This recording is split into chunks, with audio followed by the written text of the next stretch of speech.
Common sense, but not common practice. Remember that. Common sense is not common practice. Always try to focus having a positive expectation. Kasi when you have positive expectation, it will translate to what? Positive behaviors. From positive behaviors, it will result to more positive results.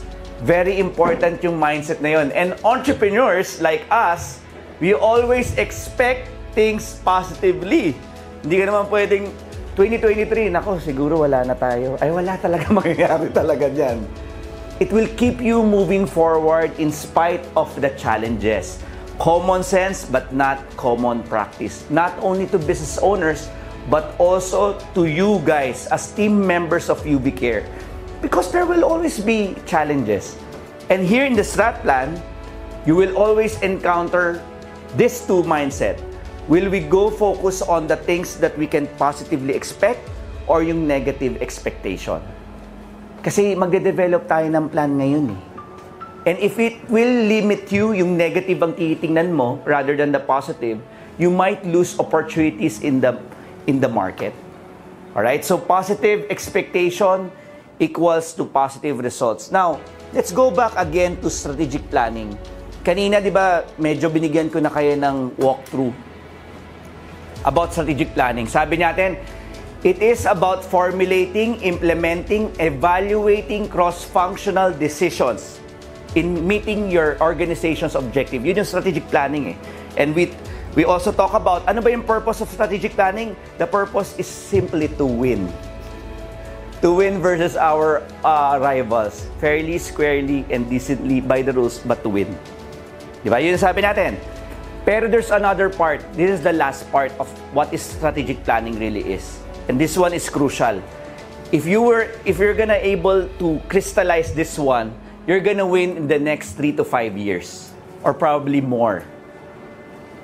Quick kwento para mas maintindihan nyo. Hopefully, we can identify ano ito para for UV Care.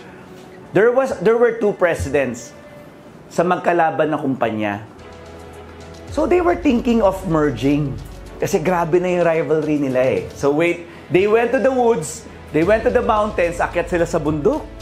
Yung dalawang presidente. Biglang pag-akyat nila ng bundok, may nakita silang black bear. Ayan na. Tumitingin sa kanila yung bear. Sabi nung isang president, naka-casual na lang sila. Inayos niya yung sapatos niya. Mukhang tatakbo. Sabi ng isang president, "Are you crazy? You cannot outrun that bear." Sabi ng isang presidente. Sabi naman ng presidente, "I cannot outrun the bear, but I can outrun you."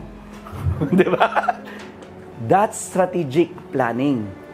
It's about this one.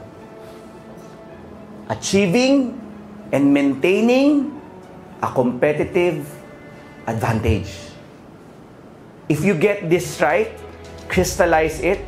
Kasi a lot of people are confused about strategic planning. They all thought that it's about planning.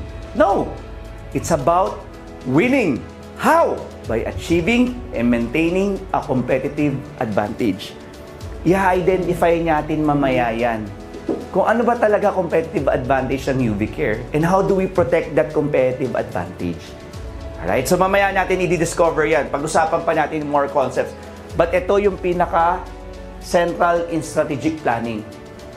Hindi siya about purely promotion. It's about maintaining competitive advantage in merchandising, marketing, HR, accounting, supply chain, operations.